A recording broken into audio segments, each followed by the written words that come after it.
What's up, guys? It is James coming back on the exchange with something a little bit different this time. I know some of you I've talked to in our, some poker players on the side, but I thought it would be cool because I know a lot of you haven't really thought about the fact that trading, investing, and things like that correlate quite a bit to the game of poker. And it's something I used to do for quite a long time. And I got to know our guest for the show today pretty well through it when I was living in Las Vegas, and that's currently where he is. So this is a kind of interview chat with a good buddy of mine, Andrew Neeme. We're going to take a bunch of the questions you guys asked on the exchange, give them to him, and then at the end, give him a chance to ask you guys some questions. Hopefully you can use your expertise in the field of investing and trading and things like that to help answer some of the things he's wondering about. So without further ado, the man, the myth, the legend. Hope all of you went and watched that YouTube video of his and got a feel for what he does, but I'll let him kind of introduce himself and kind of what he does and the quick spiel about your life. So Andrew, welcome. Hello, James. Thanks for having me on your show. You've come a long way since those days of debauchery in Las Vegas. A lot of late nights. As I drink. Yeah. I'm sure you won't be having too many of those on a Saturday afternoon as a family man nowadays. But yeah, back in the day, James and I used to run around Las Vegas. I moved to Las Vegas, 2008, the end of 2008, started 2009. And I found myself a low stakes professional poker grinder. I was living in LA for about 4.5 years before moving to Las Vegas, chasing the music industry dream, working behind the scenes, working for a couple different companies, and got a little bit jaded with that. I started in London actually, and loved my job that I had over there in London for a music promotion company. And once my work visa expired, had to hightail it back to the States and went to Los Angeles as sort of one of the main hubs for the music industry. LA, New York City, and maybe Nashville would qualify as that sort of descriptor. I picked LA and sort of tried to find the same enjoyment as much as I did in London. I never really found it. Bounced around a little bit. Around the same time, this poker thing was exploding. We had what's known as the moneymaker boom when an accountant won the main event in 2003. And that the guy's name was Moneymaker, right? Yes, like his actual name. Believe it or not, there's a lot of people that still can't believe it. But it's that instance combined with the fact that they started recording people's whole cards. So a lot of times on TV you would watch people play poker, but you would never know what cards they had. So it was a lot of just guessing about what was going on in the game. That changed along with internet poker becoming widely available. So there was this culmination of factors that just shot poker to the moon in terms of popularity. And a young man in his 20s who was a little bit jaded about what he was doing was very intrigued by this poker thing. So I hopped online, played a lot of hands online, and found some decent success playing online. The game was with all those people in there playing for basically their first time and not really taking the game all that seriously. The game was a lot easier than it can be now. But anyway, decided I wanted to change the scenery. I had broke up with a girlfriend at the time that I was living with in LA. Let's switch it up. Let's move to Las Vegas. Let's try this poker thing. And off I went. And here we are 11 years later or something like that. Where do you want me to go from there, sir? Well, to be fair, you still roughly look the same. I feel like you've made it through 11, 12 years in Vegas. Pretty good.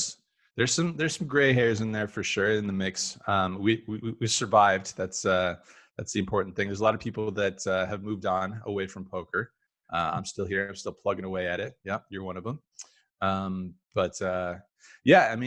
So when I first moved to Vegas, it was definitely not much of a success story for a while. It was, an adjustment period. First of all, a guy, like I said, in his 20s and late 20s, early 30s, kind of wants to just maybe enjoy the city for a little while, new experience, and then not really spend as much time as I should be as a professional poker player doing all the things that a professional should be doing. So I kind of spun my wheels for I don't know, a couple of years probably before really digging in my heels and meeting some people that had sort of shared goals about getting better in poker and finding success and putting in the appropriate number of hours on the grind, and started to do a little bit better for myself and move up a little bit in stakes to where you can start to generate a reasonable income and make a living off of this poker pursuit. Yeah, you already mentioned a couple things that I think are relevant to a bunch of the people on here. One being it was easier back in the day and it's much harder now. And I think a lot of people can relate to that in the trading and investing world, in the fact that like people could get away with manipulating markets quite a bit more. There were less algos, less super smart programming people that could come in and provide this crazy exploitive, perfect computer run programs. Actually, that's kind of relevant in poker now too, with the solvers. Which, if you guys are interested in that, go check out Poker Solvers. Like, it's a whole different. It's like the algos of trading, but so that's very comparable. And then, like you said, you had lots of maybe vices. Not necessarily the worst things in the world. They were great, yeah. And like we shared some great times there and have some great stories. But like in the end, plugging a lot of those leaks has made you really excel in your path in poker. Would you pretty much agree with that?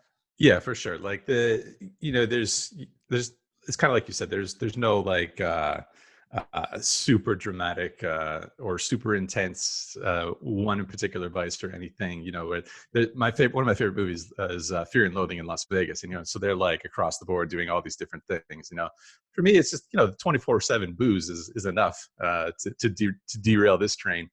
So spending a lot of time enjoying the craft cocktails that were on offer throughout the city.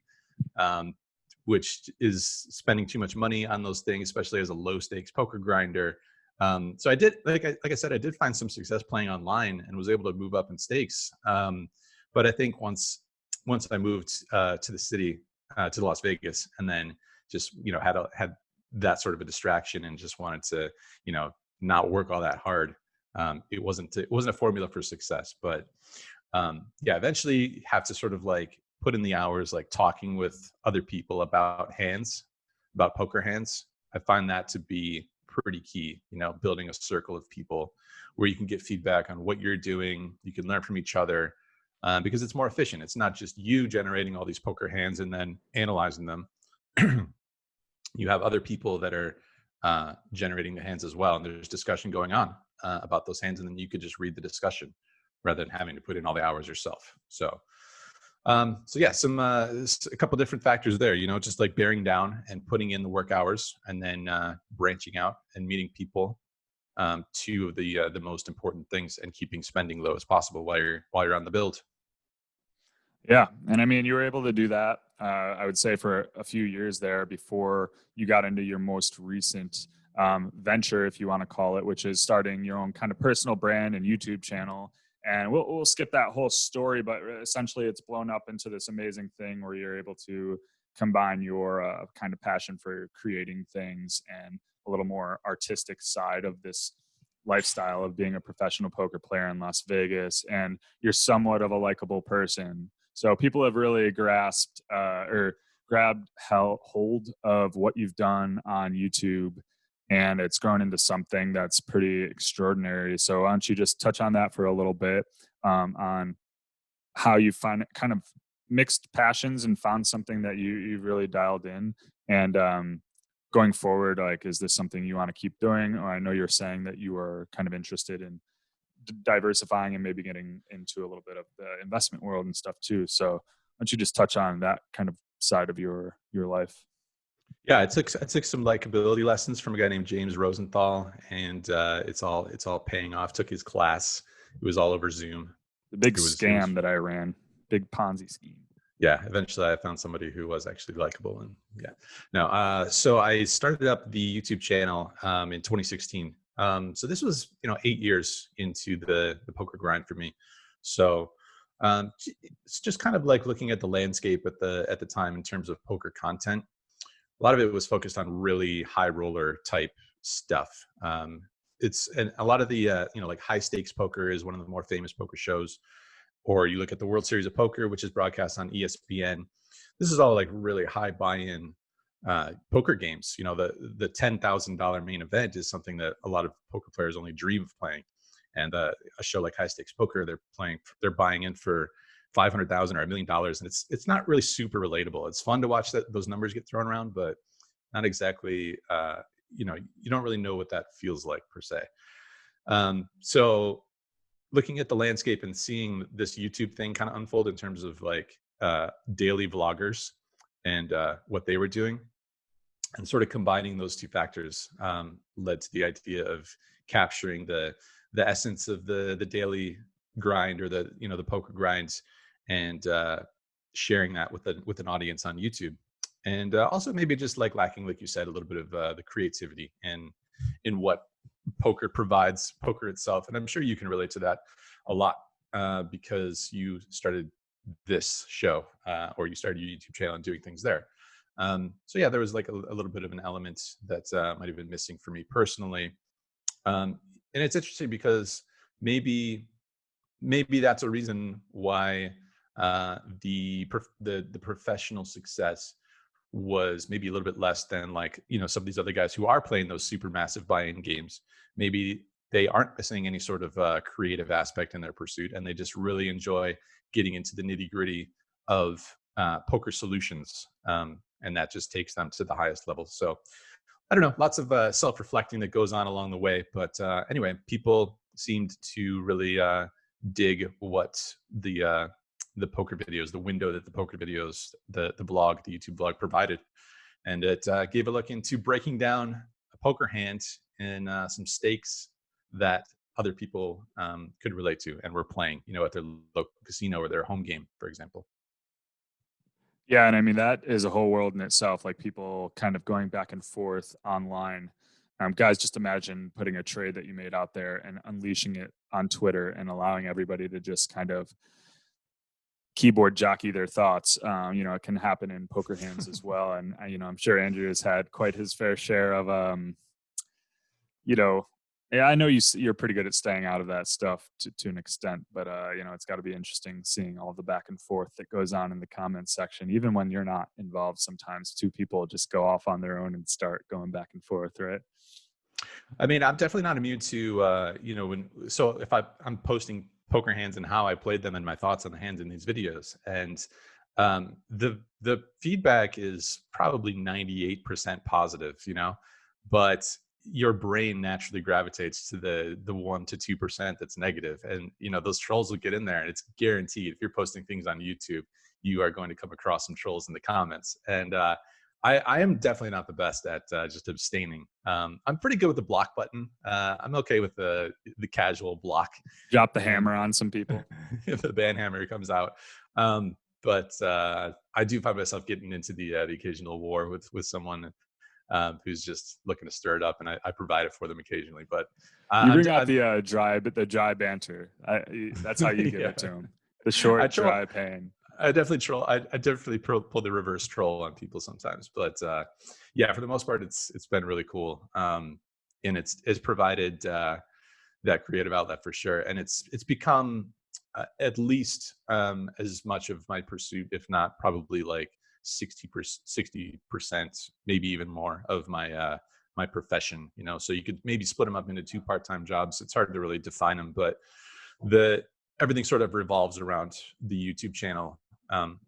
Grinding sessions, I'll still go out, but I'm probably going to record things when I go out and play poker. Just for me, it just feels like it makes more sense to capture it and share it these days than it does to just grind on my own, even though I'll still, so I play online as well, so I'm putting in sessions and just grinding on my own as well, not sharing every single thing. But yeah, it's become at least a part-time job, if not more, of like the actual thing. You've really you've found your lane, right? I mean, we've talked before about how much more fulfilling this whole thing has been. I mean, it's been a long time now, and I'm sure you've kind of found even a little burnout in areas of this, but for quite Sure. some time, you found that kind of combination of everything that guided you to this lane. And like you said, the high stakes pros are almost lucky in a sense if they love diving deep into the theory of poker and solving hands and crunching numbers, because it's going to benefit them with literal dollars, but also fulfill them. And that's just kind of not who you are, right? You found a Yeah, I way mean, to go ahead. I think when you include the word luck into this sort of a thing, obviously you're gonna, these people are working their ass off and grinding their ass off and studying it for hours and hours. But I do think that there's like a luck element to finding that thing, at like the right time as well. Timing is pretty huge. But yeah, for me, I guess it was lucky as well that were the different factors sort of presented themselves, and there was an opportunity in this YouTube poker space. It's definitely kind of a niche thing, and it's not. It's probably impossible to get to like 1 million subscribers while plugging away at this thing as a individual content creator. Um, but yeah, I mean, it's been really cool. And yeah, like you said, I do get burnt out from the content creation from time to time. And the cool thing is that you can just kind of switch back and forth if you want to, because you're reporting to yourself only for the most part, and you can plug away at the content for as long as that's burning, and then if that gets burnt out, then switch back to the more sheltered, walled up grind and focused on that. I think that's a great point, because I think a lot of people that are on this platform, um, in the end, kind of want to be their own boss. And that's kind of the ultimate goal here. And I know a lot of people have other jobs or whatever. I mean, some people probably obviously love what they do, but some people are looking to make this like a full-time career. So it's kind of good for them to think about like what other things in their life can they kind of bring in to maybe figure out a way to make this happen. And I think you're a good example of, figuring that out. So as we get going here, I'm pretty sure they got a pretty good idea of who you are at this point. So I'm going to jump right into some questions that people had on the exchange. It's a random order, so some are going to be a little bit more poker related or investing related, and then some will be a little bit more lighthearted. So I'm just going to kind of jump around and Hey, see what we got.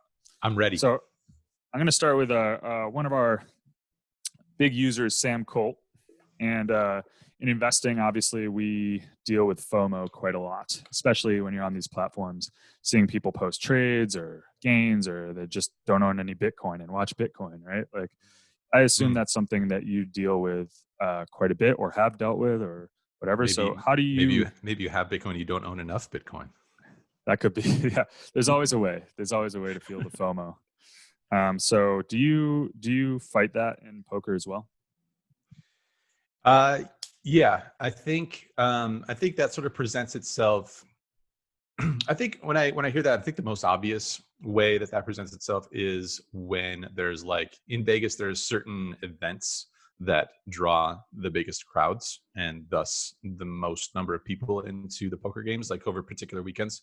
Super Bowl weekend, March Madness weekend, like CES convention is the biggest convention for Vegas. Um, Chinese New Year, I guess, different events that happen throughout the course of the calendar where you feel like if you're not out there on the grind, putting in as many hours as possible and theoretically making as much money as you can, then you're not doing your job and you're wasting your time and you're not advancing in the way that you should be. And I've actually found that like putting that kind of pressure on myself for those big weekends is usually counterproductive.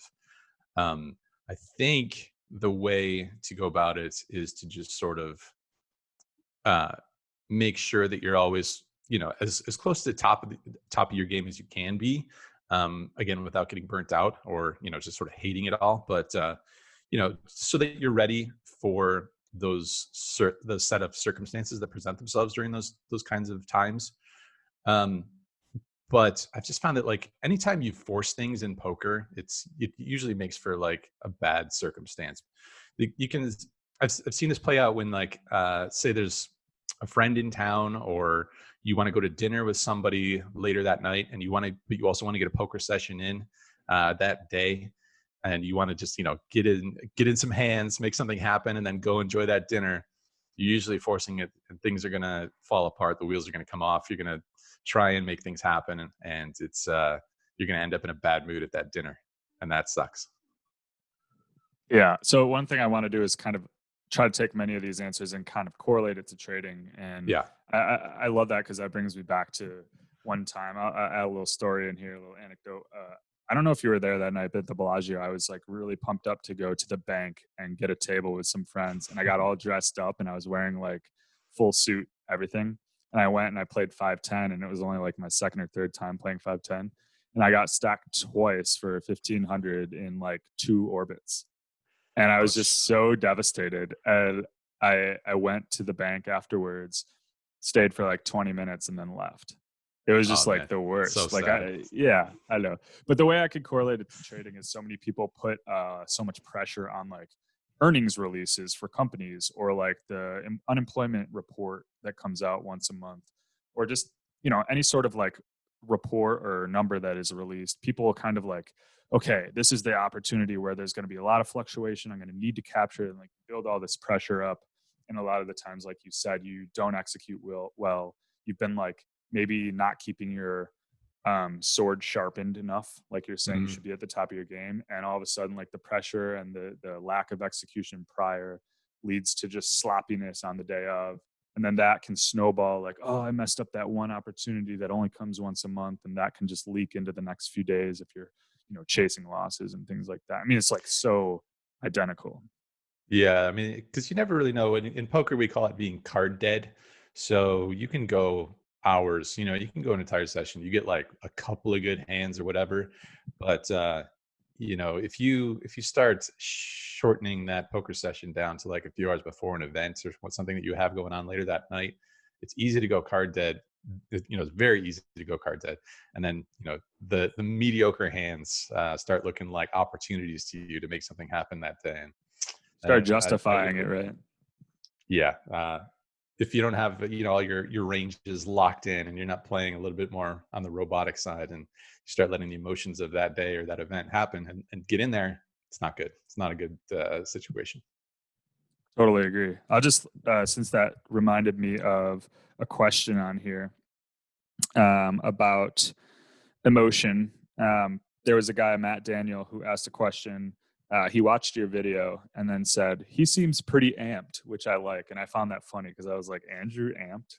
I wonder which video that was. Must have been something going on that day. The Trump and Biden one that you posted recently.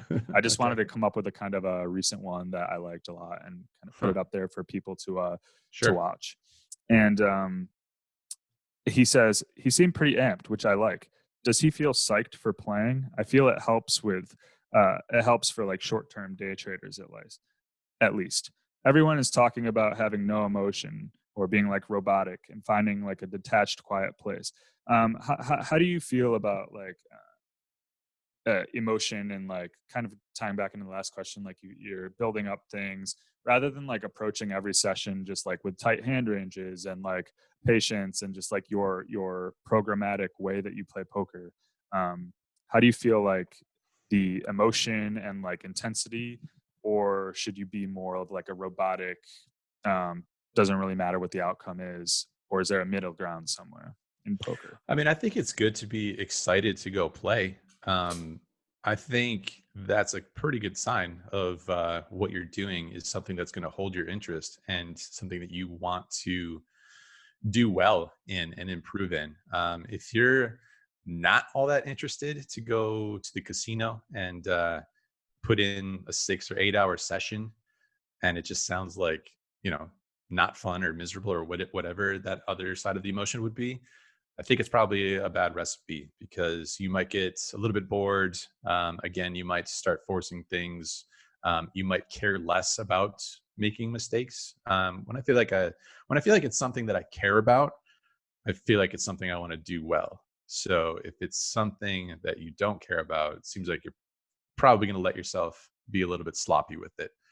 I don't know if there's a way to like amp yourself up for the games, you maybe I have found that like if I'm feeling a little bit stuck with the YouTube videos, even like watching a previous video of mine sort of like gets me unstuck. And I see that, it doesn't have to be like this grand thing. I don't have to come up with some huge idea.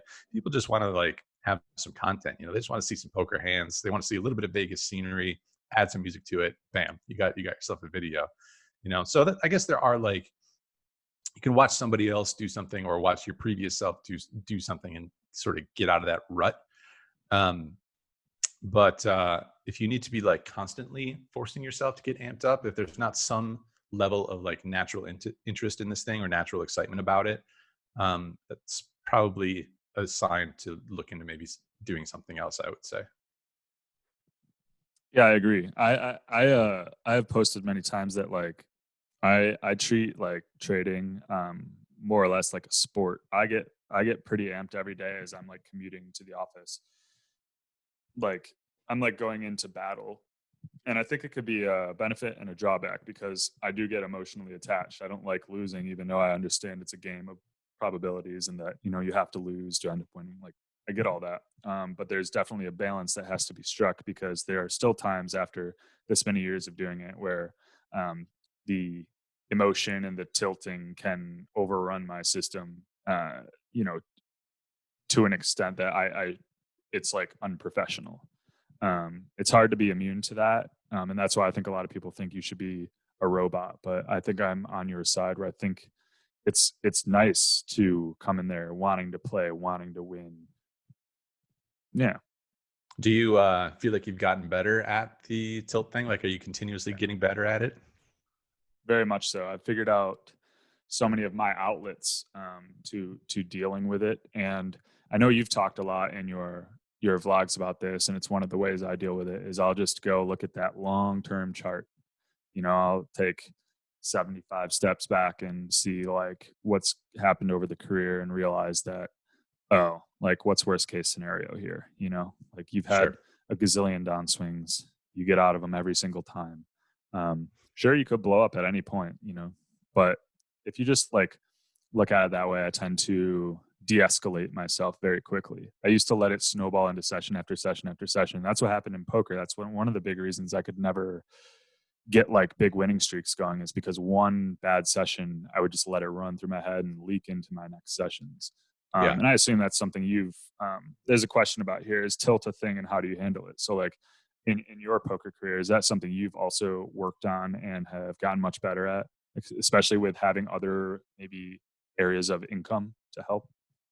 Yeah, I mean, it's a lot like any other sort of skill set or muscle, I guess. It's something that you have to work on and takes time. And you have to like, over time, you sort of recognize these things and recognize what's happening and how like literally like how your body feels. Like I get like hot, when like I'm start going on tilt, like literally body temperature Totally increasing. understand. I'm Um, guessing all these guys understand that too, even trading. Like you just, yeah. it's so hard in the moment, because when you're feeling the emotion, you don't want to take the time to think about these things, even if you sort of sense it and it's sort of in the background.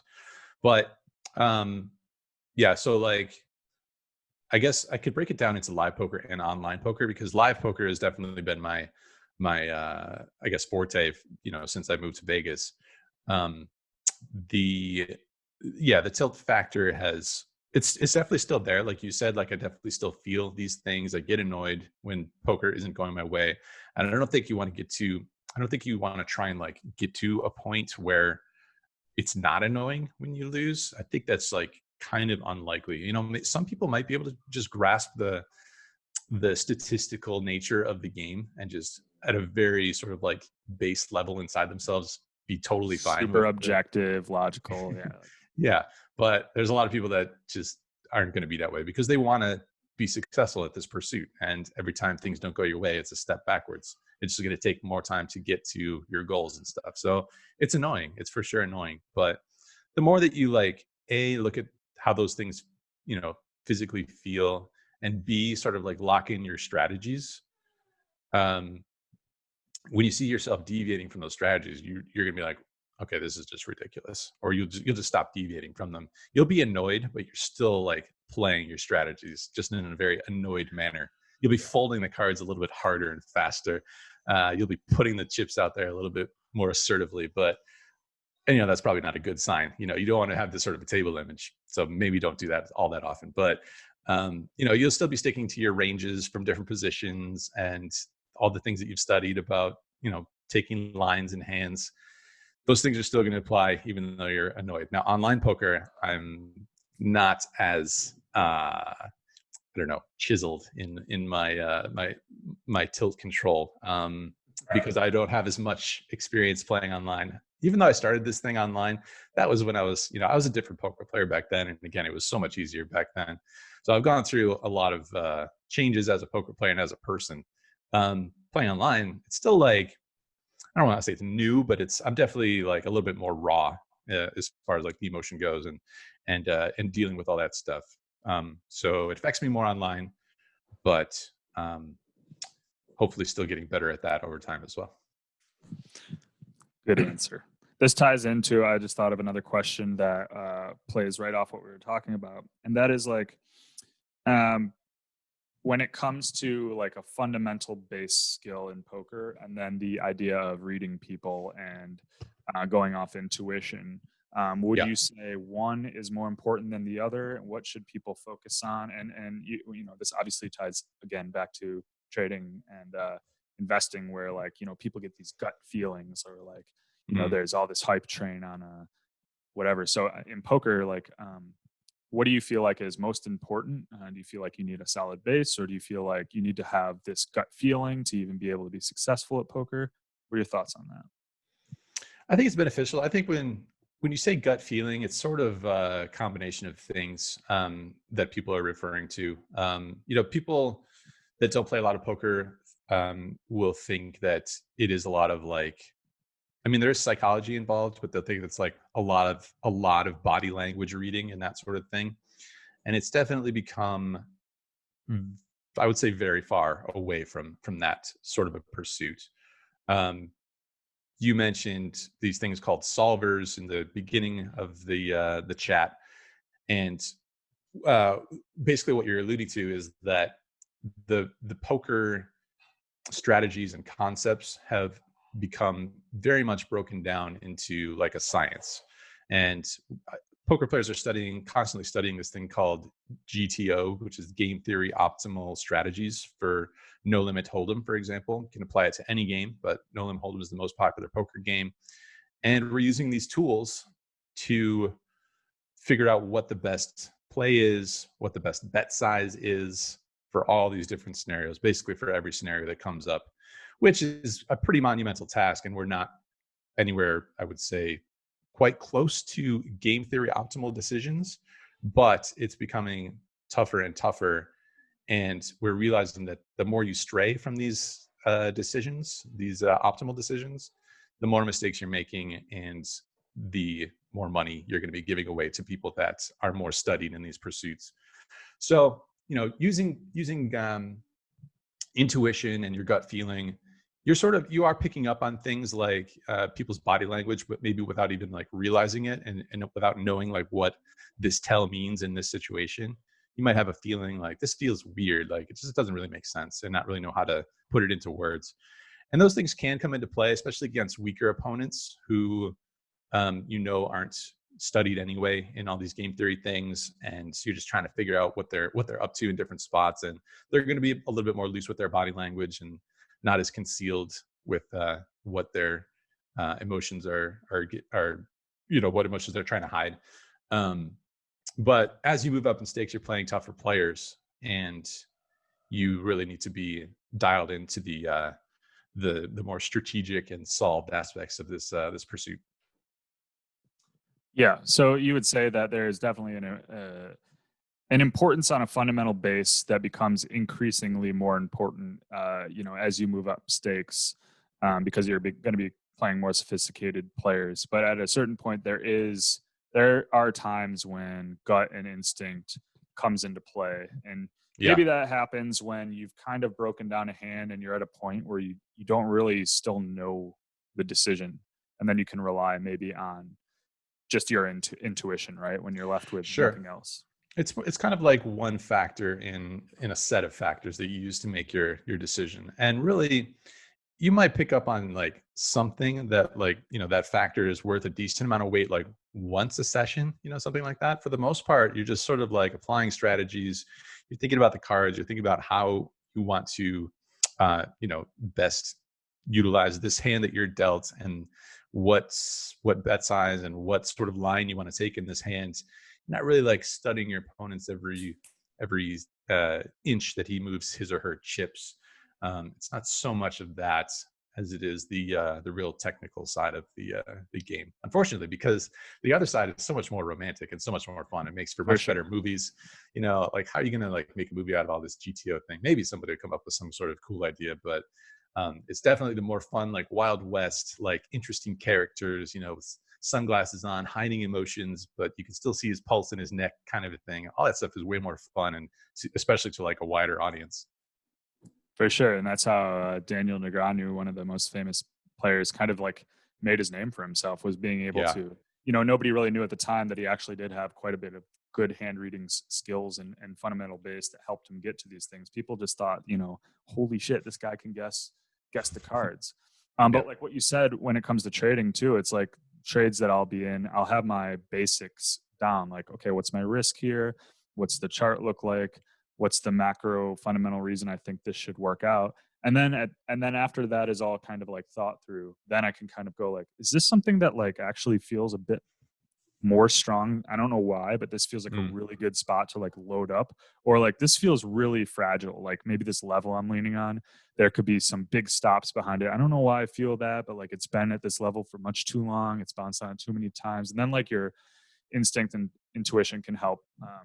Those are things that experience is obviously the thing that pays the most dividends in regards to that. Some newbie is never going to be able to, in poker and in trading, to have that sort of gut feeling in those spots. Yeah. I mean, I think there might be a little bit of edge in that one aspect of the game if you come from some sort of a background where reading body language is a thing in your profession, but you'll still get eaten alive by people that are really technically sound in the game. Yeah, and you won't even know it. Same thing with trading. You're getting eaten alive quite a bit. You just don't know it. What's nice about trading is that there's no rake, because you're always getting eaten by the rake in poker. So if you were to do nothing in poker and just fold every hand, you're going to lose money. Whereas in trading, what's kind of nice is you can just continually sit there and not do anything. Hmm. So that's a nice my favorite thing to tell people, which I might have told you, but I told it to some Real Vision guys the other day, is I analogize it. I don't know that word. To in poker, like let's say you get pocket aces, the best hand, and you're playing a 1-2 game, right? A total max amount of money you can win is all of that money at that 1-2 game, right? Like that's the max you could win. Sure. In trading, to me, it's like you can play at a 1-2 game dilly-dallying around, but then when you get dealt pocket aces, you can pick those pocket aces up, go up to the 200, 400 no limit game, sit down with those pocket aces and play a hand, right? Yeah. Like you're not getting penalized to wait around. You can just wait and wait and wait, playing small stakes, but then all of a sudden be super hyper aggressive, and there's liquidity there for you to play with.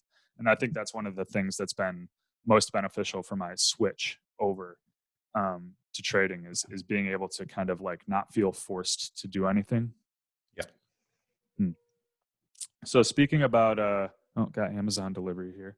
Speaking about like skills that people need to increase like their abilities at poker or trading, like what are some of the super basic things that will take a poker player from 0 to like 60%? I assume it's like Pareto's law, like you can learn 80% of the stuff in 20% of the time, and it takes you like 80% of the time to learn the last 20%, if that makes Well, sense.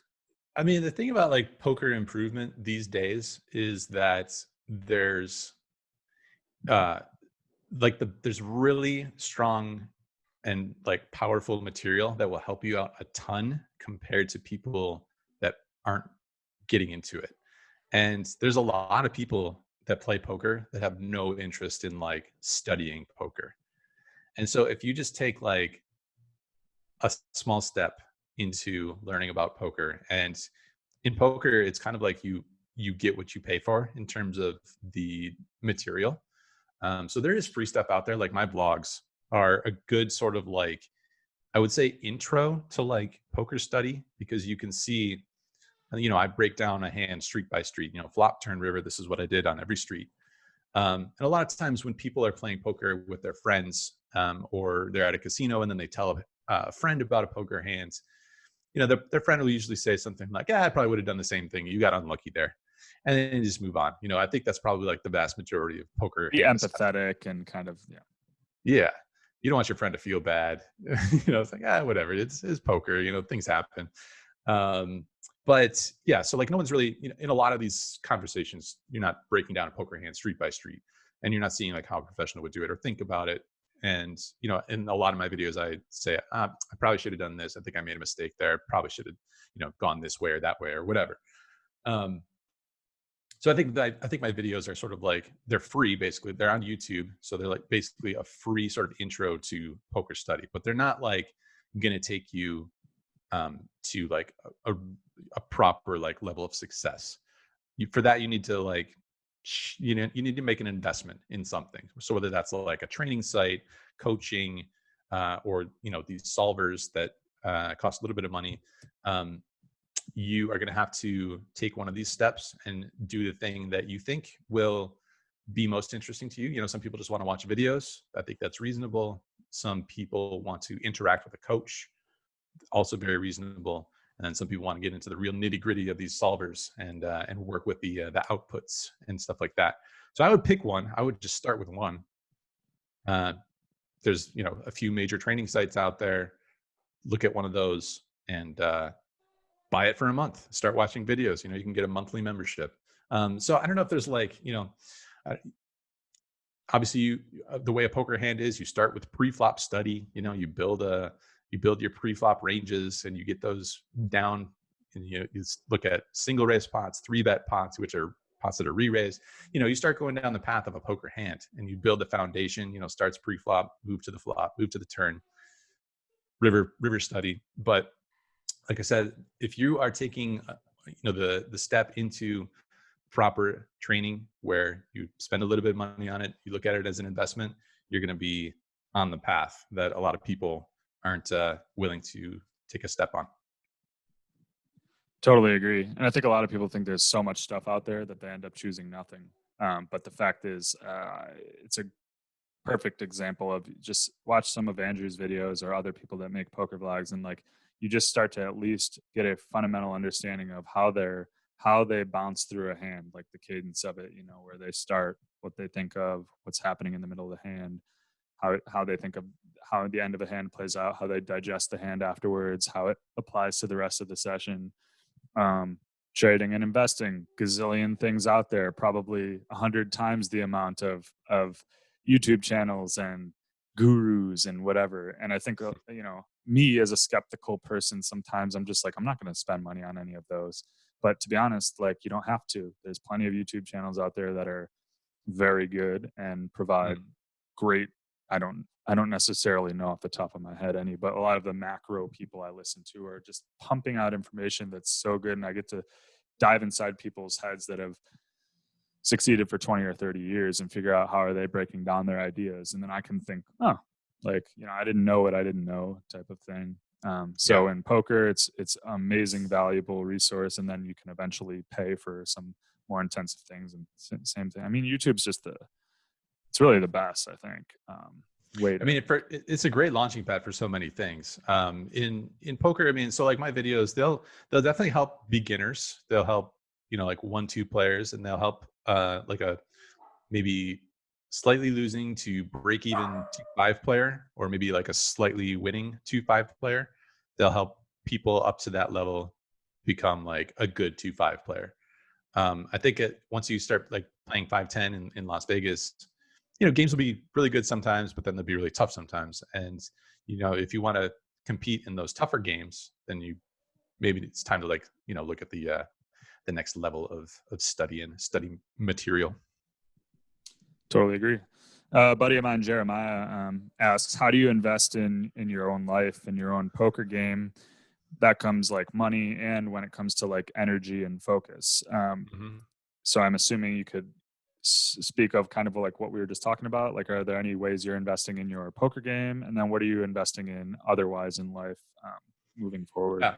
Yeah, so it's interesting. Like, it's a really interesting landscape at the moment, in at least in terms of Las Vegas live poker, because over time, it's gotten tougher, and the landscape has changed such that private games used to like be just generally regarded as not a thing, or and like in casinos, private games where only certain players can play in the game, it was just not a thing. I don't know if it was like illegal, or if it was just assumed it was illegal, or what. But anyway, now the ladder to move up in stakes is not quite. It's definitely not the same as it used to be. So I guess like my previous plan, when I was grinding, full time before YouTube channel, was to just continue to invest in myself and move up in stakes. And my retirement plan was make a bunch of money and then stop playing poker one day or something like that, or slowly, invest into more traditional vehicles. But yeah, it was just to build up a bankroll that allows me to play in the next game, the next rung on the ladder, on the stakes ladder in Las Vegas. So nowadays, I think the most regular game, the highest regular game that goes where anybody can play, it's not a private game, is 10-20, which is sometimes 20-40, which is sometimes 40-80. So it's a pretty big jump from 5-10 into this game, because you never really know like what exactly they're going to be playing that day. Um, but that's going to be a tough game a lot of the time. And there's no like regular no limit game that goes that's bigger than that. Used to be they would get 25-50 or 50-100, and who knows what at the Bellagio. This kind of thing would be a lot more regular. But now that there's all these different dynamics in play, you need to find your way into the private games that again are not super regular, but they do run sometimes. Weird dynamics going on. So I don't know this. I don't know if it happened exactly around the time that I started my YouTube channel, but I guess like started thinking about other ways to build income and where to put that income outside of just grinding up the poker ladder. And that includes trading equities a little bit. When I say trading, it's, compared to you, it's like barely trading. It's more just investing, and definitely looking at Bitcoin, as are a lot of poker players. I think there's a lot of poker money that is invested into Bitcoin. And just sort of like, evolving my, I don't know, skill set, but just like general awareness and ideas about where to park the money, and where to put the portions of the income.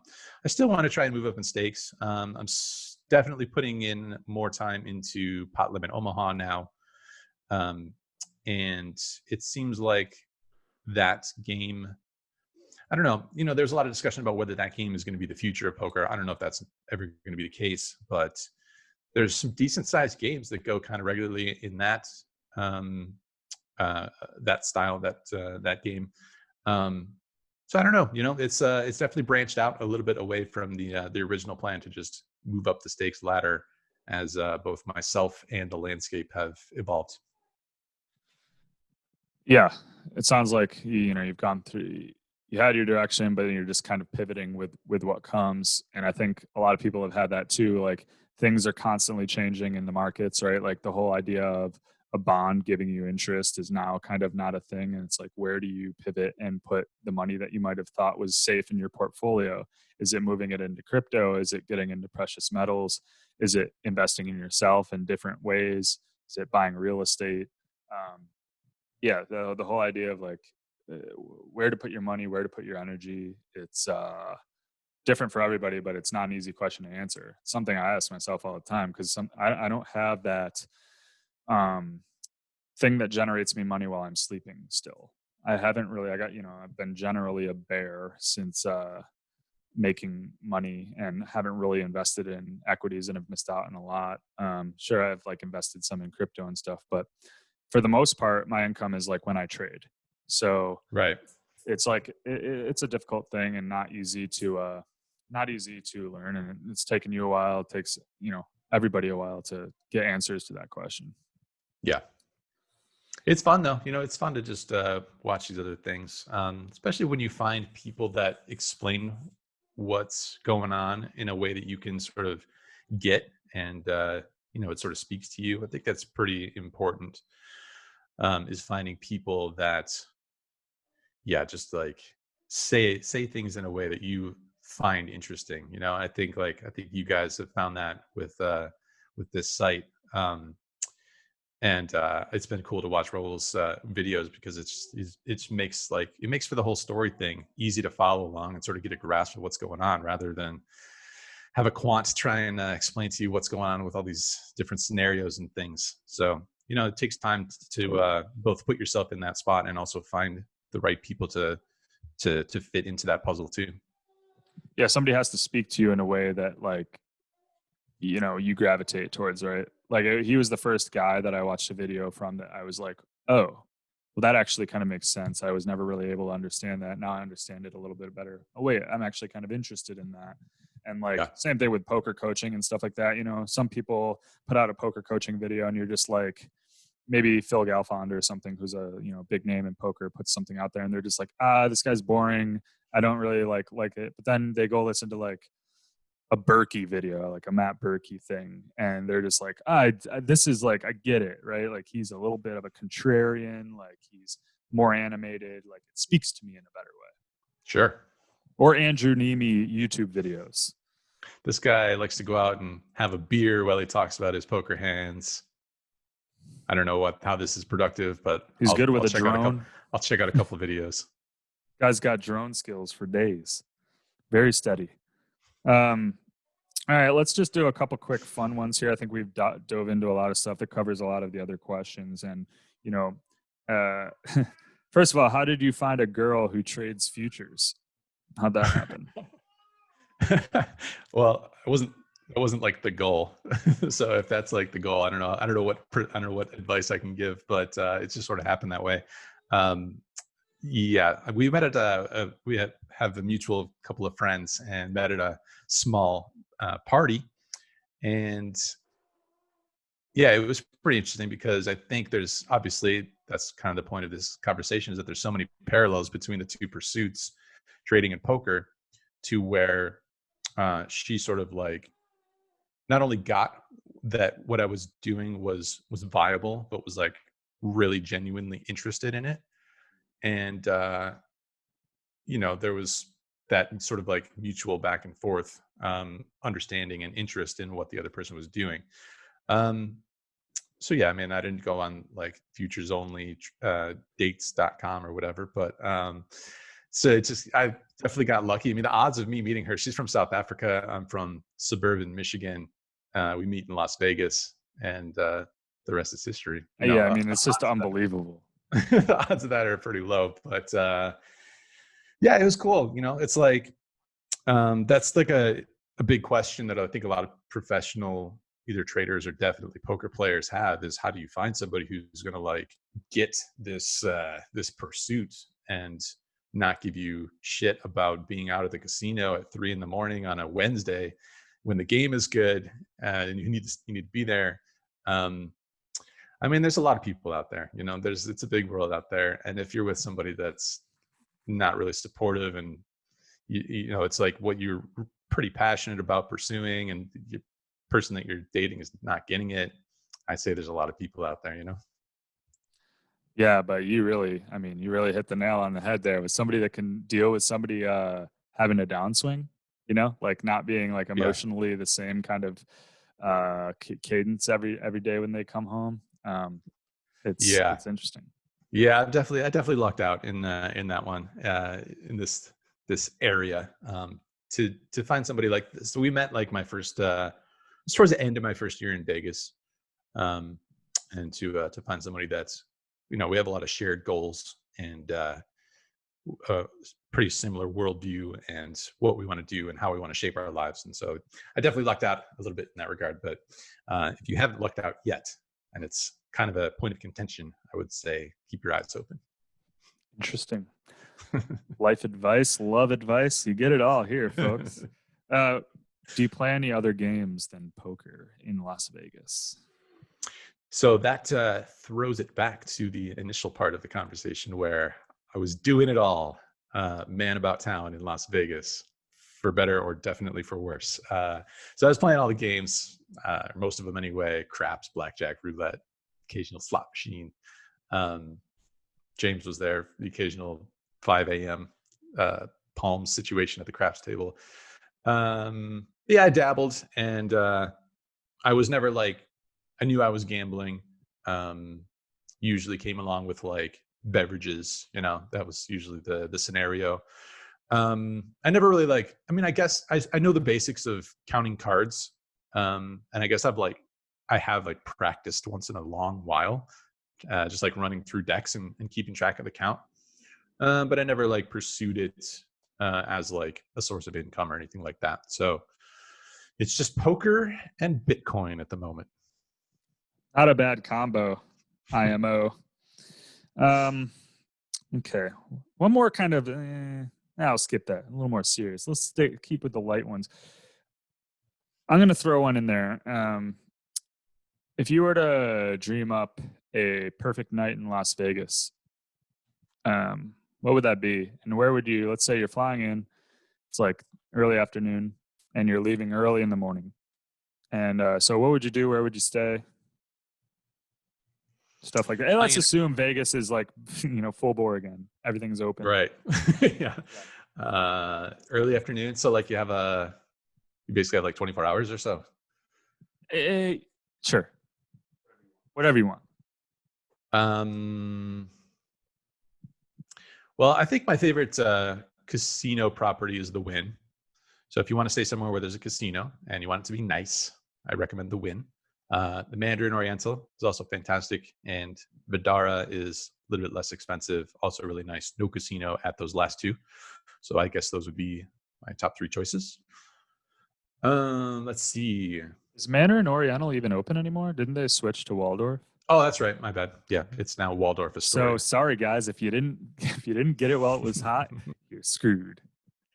I'm sure it's just as lovely. And it's weird talking to you. I'm having flashbacks about things that aren't even here anymore. Let's see. Lunch. I mean, I guess it depends when you want to. There's so many outdoor attractions that people don't really consider in Las Vegas. So I love a good hike. I wish I should go more often. When Boosie hears me say, when my partner hears me say that I love hiking, she'd be like, "Well, why don't we ever go?" But a hike out at Red Rock sounds great, or Mount Charleston. That's a little bit further away. I mean, a great idea that nobody ever considers, just because it's off the strip and it requires probably finding an Uber or whatever, right? Yeah. Or you're going to rent a car. You're probably going to want to rent a car if you're driving out there, but you can just rent it for the afternoon or whatever. So yeah, love that option. Let's see. Let's get lunch at. Let's say lunch is at Javier's at Aria. Ooh, good choice. That's Mexican, by the way, guys. That is Mexican. I mean, it depends if this person is going to play poker. Are they going to play poker or no? No. Okay, no poker. Let's see. What else do we want to do? I would probably find a little bit of like outdoor space to grab a drink. There's a couple different spots. I mean, you can go downtown. I'm trying to save downtown for later in the night, because all my favorite bars are downtown. But there's a couple different areas of downtown now that you can go to. So I would probably head towards. Quick side note, guys. Downtown's different. Downtown's different from the Strip. The Strip. So a lot of you are probably thinking the Strip is downtown. Not the case. So sorry. Go ahead. Right. So downtown Las Vegas is where like all the original old school casinos, like the Golden Nugget, Binion's, Horseshoe, all those spots are. But there's been a lot of like newer development that has extended that area, and a lot of like fun bars, and it's very walkable. So I would head down there and sort of like walk all of East Fremont and East Fremont Street, and take a look around, check out Container Park. That's fun. Hang out down there for a while, and then get dinner at Carson Kitchen, which is also downtown. And then I, after that, would mosey on down to Main Street, which is what's part of, it's part of what's called the Arts District, also downtown. So I would head over there. There's a couple of different breweries over there, and a really cool cocktail bar called the Velveteen Rabbit. And I would hang out down there for the evening. And since we're old, we're not going to go to any clubs anymore, are we, James? No, I don't think so. So you kind of started off with a day, like kind of like an outdoorsy activity. Then maybe kind of keep it on the strip for a few hours, check out the casinos, maybe an outdoor cocktail here or there, and then eventually, head downtown, and finish the night off there. That's a good night in Vegas for you. I think that's that sounds like solid. a good night. Good night for me. Yeah, I think I still have it in me to hit up the nightclub if there's a there it is. DJ. If there's a favorite DJ, we're gonna get some bottles of it. I mean, we only got one night in Vegas. People, come on, we're gonna do it. So I would go, but a lot of people. I feel like people watching this, they're like, this guy doesn't go to nightclubs. Let me tell you guys, this guy, nightclub connoisseur, big nightclub guy. Honestly. Okay, and I don't know if you'll even just random side story here. I got in touch with like these people that run a club night. It's kind of like a show that happens in a nightclub, and they do these events like all over. They've been doing them in different countries. A couple of countries in Europe, I think Barcelona, Spain. They run this show. South America somewhere, and they were just about to do one in Las Vegas. And I said, hey guys, I got this YouTube channel. Do you can we work out a little deal here? I'll go capture the evening and whatever. So they're like, yeah, sounds great. We'll here's a couple of passes. Just give us the names and off you go. And this was like right before everything shut down, and like February or something. This was like March. In March, yeah. So didn't get to capture this because it was going to look great on the vlogs, but got shut down, everything. So we have that to look forward to. Maybe James will let all you guys know when it's back up and running. And hey, I'm going to come out there during that because I'm only going to be like a 4-hour drive now. So I'm pretty excited because I'm going to definitely be in Las Vegas more. So I'm pretty pumped about that. That was the closest I could get Nina to move to Vegas. So San Diego. I'm not sure if you're going to know the answer to this. A quick answer. Best Las Vegas buffet. Which hotel has it? Yeah, buffets are a funny kind of a thing because it's like I don't want to. I will never be like the guy. I don't want to be the downer guy. It'd be like someone asked me for my opinion on the best something, and be like, those things suck. I'm not that kind of guy. I don't think buffets suck. It just seems like a lot of it's not bad food. It's just kind of like it's decent. It's like a lot of okay, decent food, which is like really fun novelty. Like I totally get it. You want to have like pizza and sushi, and we're in Vegas. Go crazy. Do it all. You want to have all these things in one meal. Go to a buffet, and it's wild. Have yourself a ball. I know that the one over at Caesar's Palace is probably the highest regarded.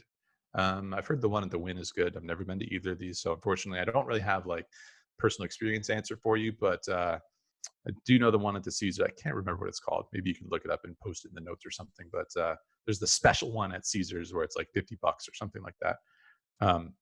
That's supposed to be really good. But there's so many restaurant concepts like all over Las Vegas now that we're really spoiled here in Vegas especially for like a town of this size to have like this level of cuisine, in so many different cuisines from all over the world.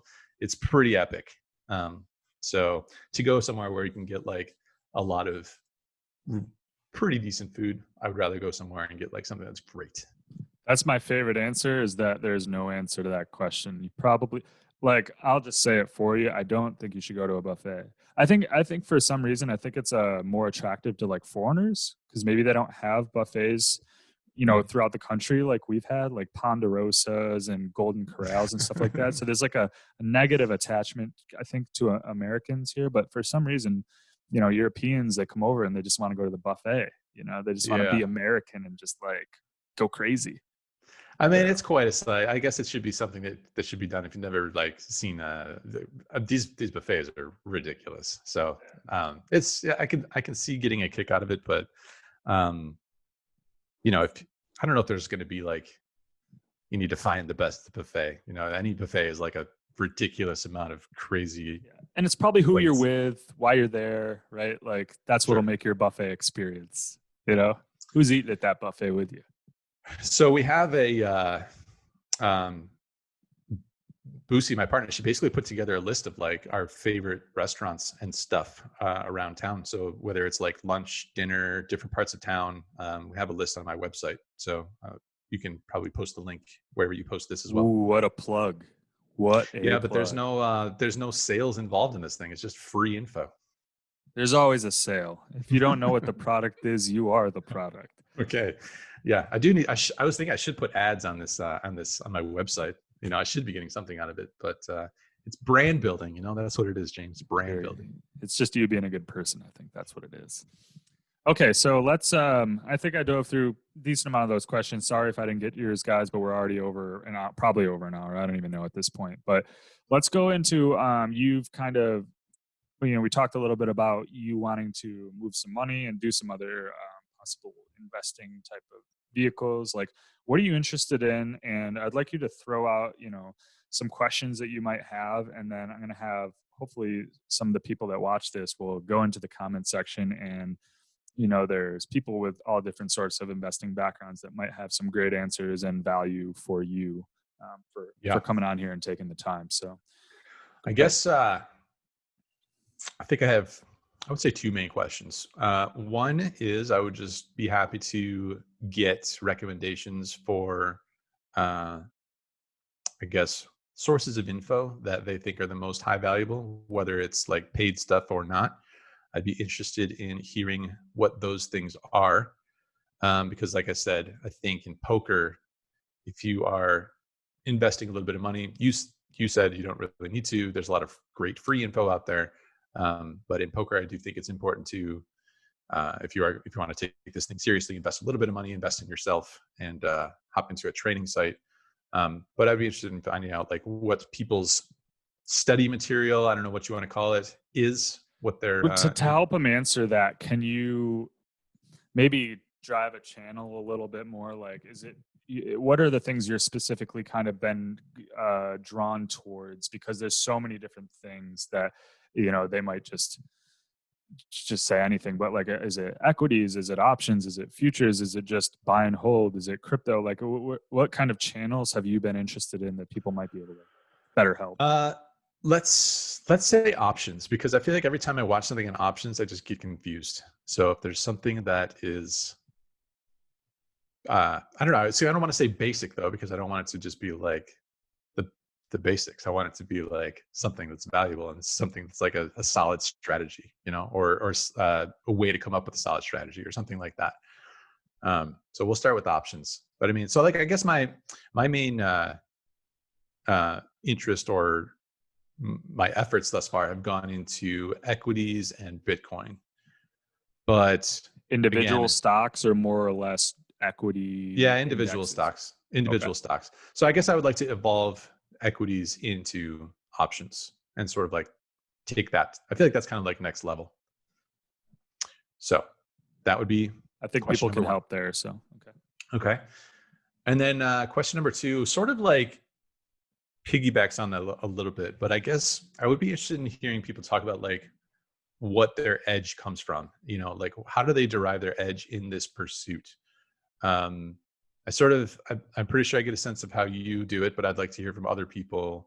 A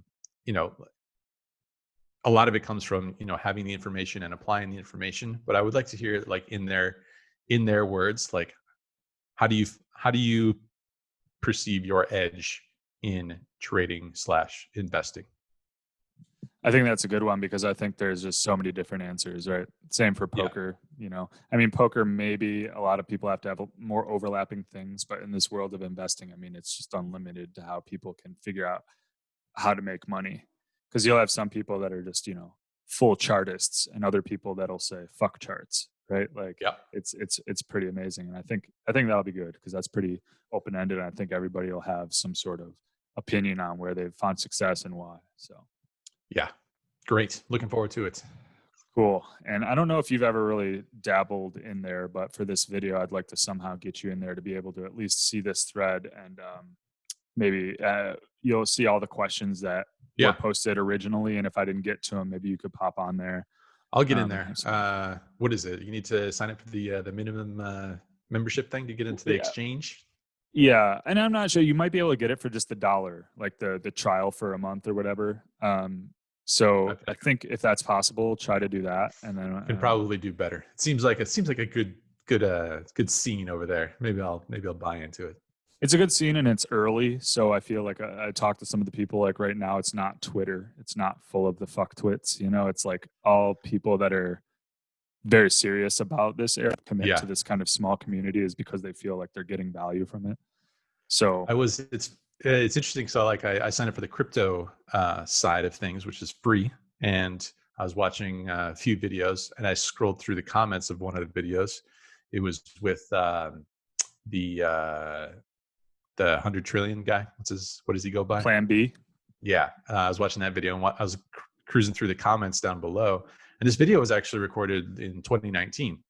So this was a while ago now. I mean, things happen fast in crypto, but so I was looking through the comments, and there was somebody, you know, so he's anonymous in the video, and somebody made some trolling comment in the section, and Raul was in there immediately. He was like, "This is not the tone that we're looking for." Or brought the band hammer right away. He's like, "This is not the tone I would expect in Red Real Vision. Thanks." And immediately that shut that down. So that's cool. Crypto is the one area there that's creeping in. I actually have stopped looking at most of the crypto stuff because right now I don't want to be convinced to buy or sell, or sell or buy or whatever. I want to just kind of force myself to have a long-term picture. So I'm actually avoiding a lot of the crypto content. The videos I'll kind of poke in and watch, but the commenting and the back and forth and the like, hey, check this one out and check that altcoin out and whatever. Yeah. But when it comes to the basic kind of like classical Real Vision stuff with the macro fundamentals and all that, that's where I think you get the true like insane value. And there's some people on here that are just like, I'm just like, you know, I'm nothing compared to these people. But I can make little shitty iPhone videos every day, so that's what I'm bringing to the table. You know? I wouldn't say they're that shitty, and consistency is also key. It's amazing what you can do with an iPhone these days. You know, it looks fantastic, and just keep cranking them out, and I think that's good stuff. Okay, well, thanks guys for that. I hope you watched this entire thing. I'm pretty sure this was a pretty solid one to see the parallels between the poker universe and the investing, trading side of things. And I would love it if you can get down there, engage with Andrew if he gets in there. I'm sure he'll just put like your name or whatever. And we will see you guys on the exchange. Andrew, tell them where they can find you. The hub, the YouTube channel is the hub, youtube.com/Andrew Neeme. And then same thing on Twitter, Andrew Neeme. Instagram is kind of a weird one. It's yayandrew. And that should send you down the path plenty, I think. Cool. He's a super engaging guy, guys. So don't feel afraid to ask him some questions, or get some good advice. And thanks for doing this. Let's chat, guys. Ah, nice. All right, man. Have a good rest of the weekend, and all right, stay safe out there. Stay well. Thanks for having me. All right. See ya.